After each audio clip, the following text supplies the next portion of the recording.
Parce que moi et mes collègues, par des discussions, on se retrouvait confrontés à des problèmes de, on va dire, motivation, concentration, stress, confiance en soi.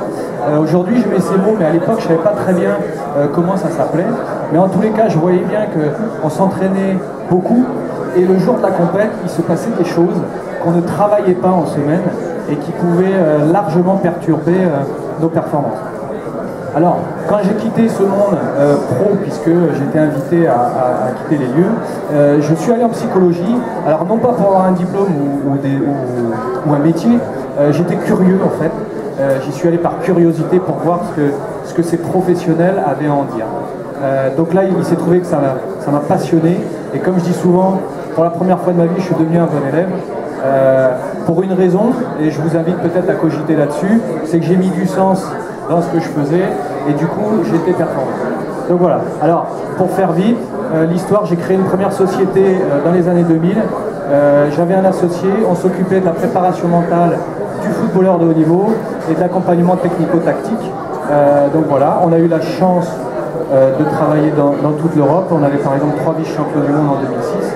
Donc ça c'est important parce que mon activité aujourd'hui avec les traders, je fais le même boulot. C'est un modèle que j'ai construit grâce aux sportifs avec qui j'ai travaillé. Et donc voilà, alors cette histoire ça a duré à peu près 8 ans. Pour diverses raisons on s'est arrêté.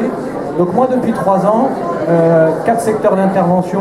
Donc toujours le sport, préparation mentale des sportifs. Le secteur de l'entreprise, donc plutôt des commerciaux et des managers. Et le monde du trading, donc puisque j'ai rencontré Stéphane il y a 2 ans, totalement par hasard, puisque moi je ne suis pas familier du monde de la finance. Donc voilà, donc en rencontrant Stéphane, on a échangé sur, on va dire d'abord notre philosophie de la perf et nos métiers respectifs, et on a décidé de s'associer pour coécrire un livre.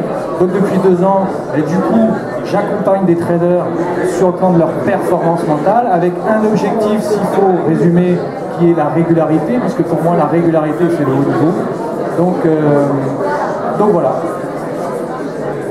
Ok, donc on connaît un peu mieux tous les deux maintenant, un trader, un psychologue, un fin psychologue et un fin trader.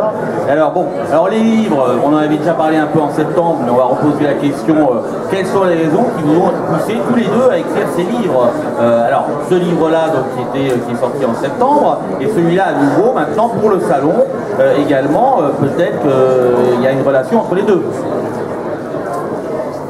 Bien sûr, en fait, le challenge c'était d'écrire un livre sur le scalping et dire en fait qu'on pouvait scalper pas uniquement à partir d'un carnet d'ordre comme 99% des scalpers font, mais qu'on pouvait trouver un protocole méthodologique pour scalper à partir d'un graphique.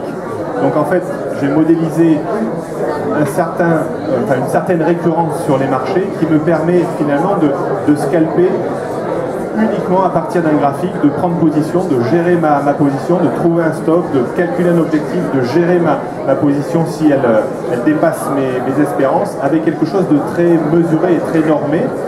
Alors ce livre a très bien fonctionné, ça je dois le dire. Il y a beaucoup de retours très positifs sur le livre. Il y a quelques questions qui ont été mises en avant par les lecteurs du livre. Et en fait, on a décidé en grande